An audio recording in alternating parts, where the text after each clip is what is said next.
जम्मू कश्मीर विधानसभा चुनाव के नतीजे सामने आ रहे हैं। नेशनल कॉन्फ्रेंस और कांग्रेस का गठबंधन जहां बहुमत हासिल करता हुआ नजर आ रहा है, वहीं आम आदमी पार्टी के लिए बड़ी खबर सामने आ रही है। जी हां, आपने यहां जीत का खाता खोला है। डोडा सीट से आम आदमी पार्टी के उम्मीदवार महराज मलिक ने बीजेपी के गजय सिंह राणा को करीब 4500 वोटों से शिकस्त दे दी है। आपको बता दें कि जम्मू कश्मीर में 90 विधानसभा सीटों पर 3 फेज में वोटिंग हुई थी।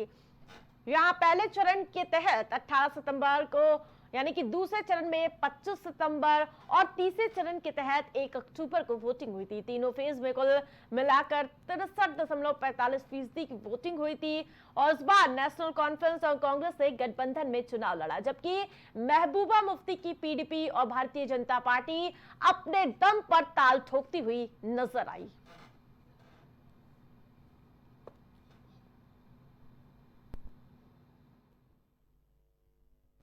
अब देख लीजिए, अभी तो ये वक्त है, मैंडेट दिया, वोट दिया, 5 साल कैसे बीतेंगे। असेंबली होगी, जम्मू कश्मीर की असेंबली होगी, महराज मलिक वहाँ की, यहाँ की आवाम की नुमाइंदगी करेगा और सब लोग देखेंगे। अब काम करने का वक्त है, गिला किसी से नहीं है। हाँ, जो लोग करप्ट हैं, जो गरीबों को लूटने का काम करते हैं, जिनका धंधा इलेक्शन से चलता है, जिनका धंधा पॉलिटिशियन से चलता है, उन लोगों को बाज आना चाहिए।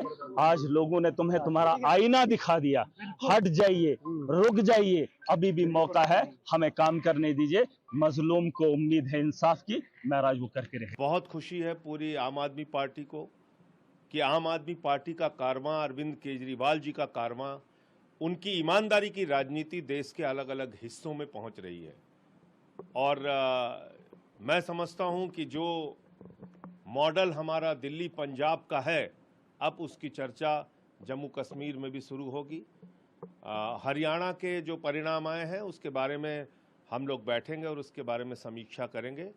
निश्चित रूप से आम आदमी पार्टी आज एक राष्ट्रीय दल के रूप में पूरे देश में अपना विस्तार कर रही है और ये हमारे नेता केजरीवाल जी का जो शिक्षा स्वास्थ्य का मॉडल है। प्रखर हमारे साथ आम आदमी पार्टी से जुड़ चुके हैं। प्रखर जी, सबसे पहले आपको बहुत बहुत बधाई, जहां आपका कारवां जम्मू कश्मीर तक पहुंच चुका है, क्या कहेंगे?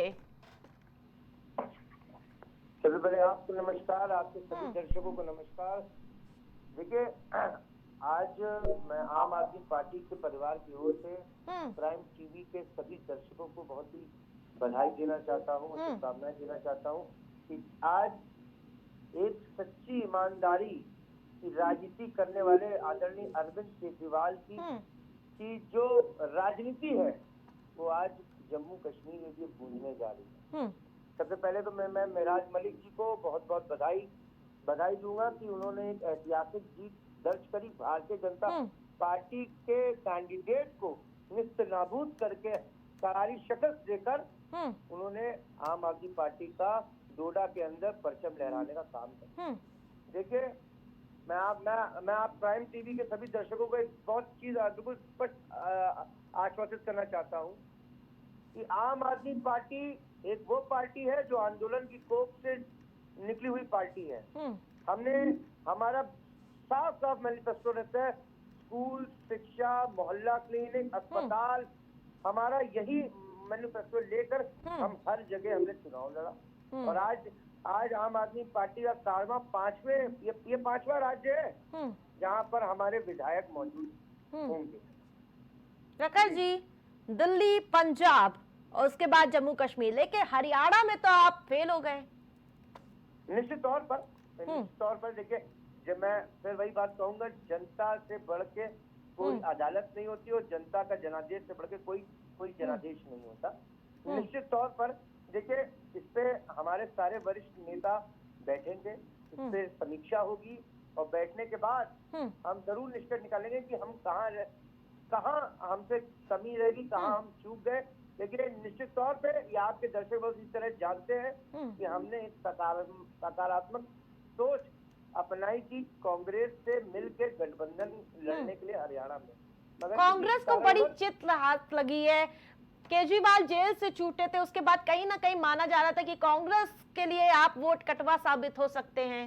देखिए, मैं आपको क्या यही वजह है कि कांग्रेस पार्टी को इतनी बड़ी मात मिलती हुई नजर आ रही है? देखिए ये भारतीय जनता पार्टी के कैडर की तरफ से ये सब बयान जारी होते हैं कि हम वोट काटें। देखिए आज जम्मू कश्मीर में हमने चुनाव हराया तो भाजपा को, वहां पे तो हम कांग्रेस का वोट काटने के लिए नहीं आए।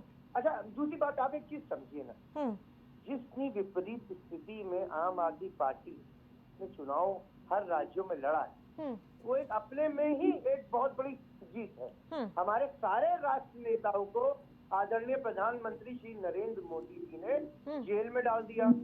हमारे मुख्यमंत्री 6 महीने की यातनाएं उनके ऊपर दी। हमारे शेर सांसद संजय सिंह पर 6 महीने की यातना दी। हमारे उप मुख्यमंत्री मनीष सिसोदिया पर 17 महीने की यातना दी।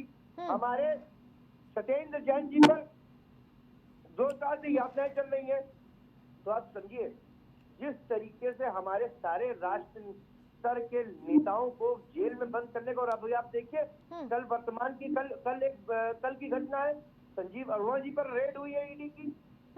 देखिए जितनी विपरीत स्थिति में आम आदमी पार्टी ने लगातार जो चुनाव लड़ा है, मैं तो बार बार आपके चैनल पे, सम्मानित चैनल पे बैठा हूं, मैंने यही बात बोला, प्रधानमंत्री नरेंद्र मोदी जी के पास कोई काम नहीं है। वो सुबह उठते हैं और सोचते हैं कि किस तरीके से आम आदमी पार्टी को, अरविंद केजरीवाल को निस्त नाबूद करे, खत्म करे। बिल्कुल प्रकाश जी, तमाम अपडेट के लिए बहुत बहुत शुक्रिया।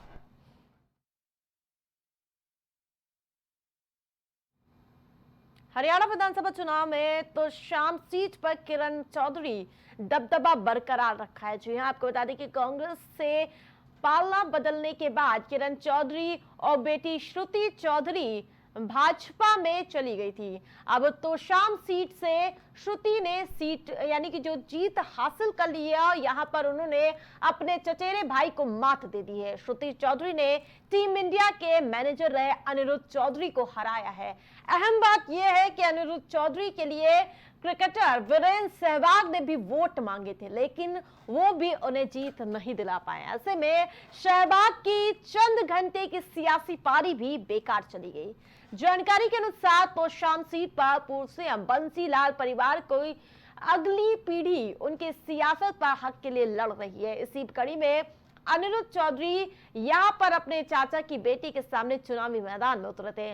तो शाम सीट पर से पहले किरण चौधरी चुनाव लड़ती आ रही थी और 4 बार यहां से जीती भी थी, लेकिन इस बार उन्होंने कांग्रेस को अलविदा कहते हुए बेटी को टिकट दिलवाया और अब बेटी ने जीत हासिल की है।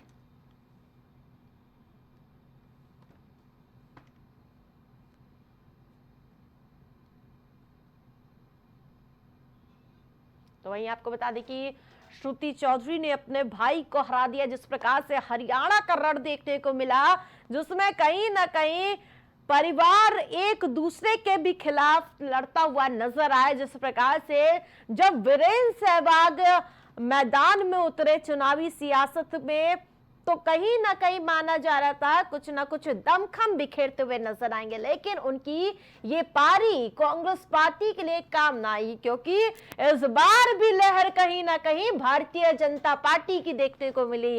जिस प्रकार से वादे किए जा रहे थे, दावे किए जा रहे थे, आरक्षण का मुद्दा लाया गया और इसके साथ साथ कई ऐसे मुद्दे थे आरक्षण के मुद्दे के साथ साथ जो कहीं ना कहीं वो नैरेटिव फैलाया गया, नू हिंसा का मामला उठाया गया और इसके साथ साथ कई ऐसे मुद्दे थे। कांग्रेस पार्टी ने सोचा था कि इस बार जनता उन पर विश्वास करेगी, लेकिन जो भारतीय जनता पार्टी के साइलेंट वोटर्स थे, कहीं ना कहीं ये पारी भी कांग्रेस पार्टी के लिए असफल साबित हुई। तो वहीं ऐतिहासिक हैट्री के लिए तैयार है भारतीय जनता पार्टी और जिस तरह से समय बीतता जा रहा है उसी प्रकार लगातार हरियाणा की जो सियासी जो जनता का जनादेश है वो क्लियर होता हुआ नजर आ रहा है।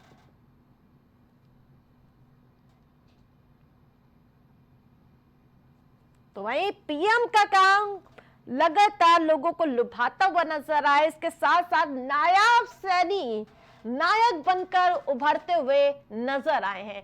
तो वहीं लेकिन जिस प्रकार से हुड्डा, सुरजेवाला और कुमारी सैलजा के बीच खटपट देखने को मिल रही थी, वो कहीं ना कहीं चुनाव में भारतीय जनता पार्टी को फायदा पहुंचाती हुई नजर आई।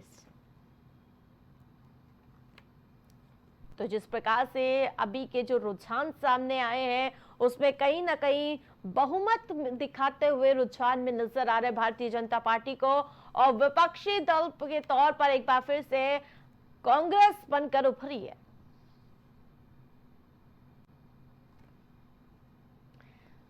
तो वही जिस प्रकार से नतीजे धीरे धीरे खुलकर सामने आते हुए नजर आ रहे हैं, जिस प्रकार से इस बार वीरेंद्र सहवाग भी सियासी पारा हाई करते हुए नजर आए थे और माना जा रहा था कहीं ना कहीं ये सियासी पारी सहवाग की तो कहीं ना कहीं कांग्रेस पार्टी को फायदा पहुंचाएगी, लेकिन जो परिणाम आ रहे हैं अभी तक वो कहीं ना कहीं कांग्रेस के लिए सही साबित होते हुए नजर नहीं आ रहे। ज्यादा अपडेट के साथ राजेश हमारे साथ जुड़ चुके हैं। राजेश, जिस प्रकार से हरियाणा के परिणाम में देख पा रही हूँ वो अब कहीं ना कहीं पलटते हुए नजर आ रहे हैं पूरी तरह से।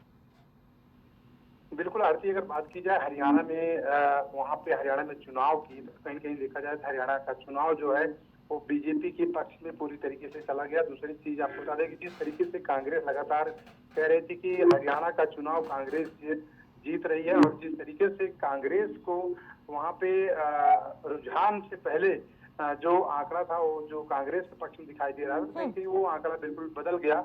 उसके बिल्कुल विपरीत हुआ है, जो बीजेपी वहाँ पर भारी बहुमत के साथ बीजेपी जीत रही है।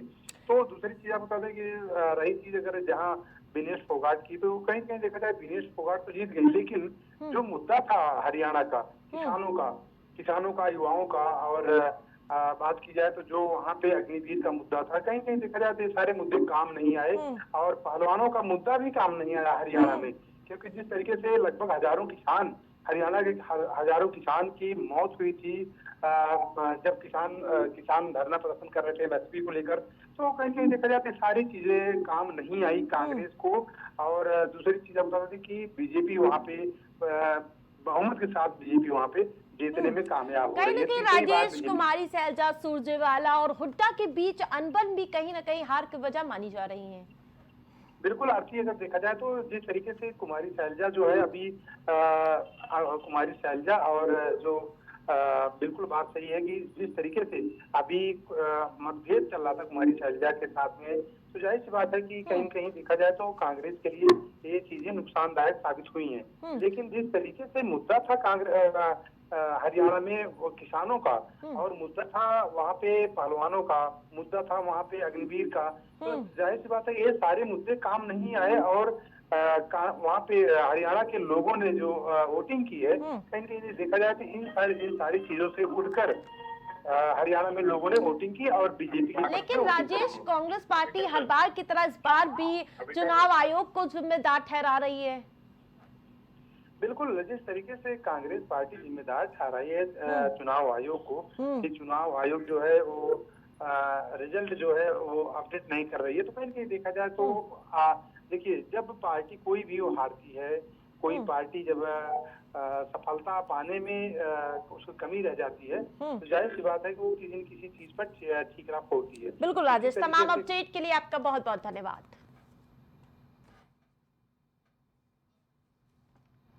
4 बजे की 4 बड़ी खबरों में मेरे साथ फिलहाल इतना ही। देखते रहिए प्राइम टीवी। कुछ भाव पुष्प। आप देख रहे हैं प्राइम टीवी, सच